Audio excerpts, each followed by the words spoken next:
অব্যাহত ভারী বর্ষণে প্লাবিত কক্সবাজারের ৯টি উপজেলার অর্ধশতাধিক গ্রাম। পানিবন্দী হয়ে পড়েছেন লাখো মানুষ। বসতবাড়িতেও পানি প্রবেশ করেছে। রাস্তাঘাট পানিতে তলিয়ে থাকায় ব্যাহত হচ্ছে যোগাযোগ ব্যবস্থা। পাহাড় ধসের আশঙ্কায় স্থানীয়দের নিরাপদ স্থানে যাওয়ার পরামর্শ প্রশাসনের।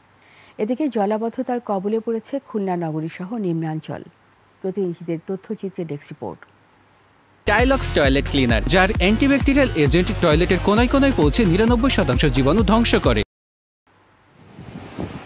বঙ্গোপসাগরে মৌসুমী বায়ু সক্রিয় থাকায় সপ্তাহ জুড়ে মাঝারি থেকে ভারী বৃষ্টি ঝরছে কক্সবাজারে। বৃষ্টির পানিতে প্লাবিত হয়েছে নিচু এলাকা।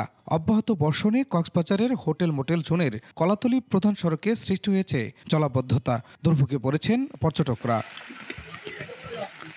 টানা বৃষ্টিতে জলাবদ্ধতা সৃষ্টি হয়েছে উখিয়া, টেকনাফ, চকরিয়া সহ অর্ধশতাধিক গ্রামের নিচু এলাকায়। বসতবাড়িতে ঢুকছে ড্রেনের ময়লা আবর্জনা। দুর্ভোগে এসব এলাকার বাসিন্দা আর খেটে খাওয়া মানুষ।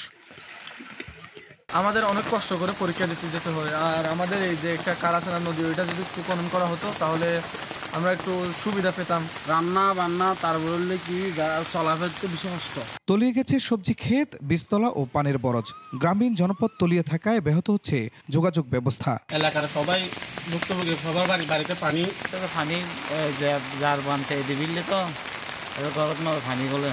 এদিকে খুলনা নগরীর রাস্তাঘাটেও থই থই পানি। টানা বর্ষণে তলিয়েছে নগরীর লবণচড়া, টুনপাড়া, রয়্যাল মোড় সহ নিম্নাঞ্চল। রাস্তাঘাট তলিয়ে দুর্ভোগ বাড়িয়েছে পথচারী, খেটে খাওয়া মানুষের।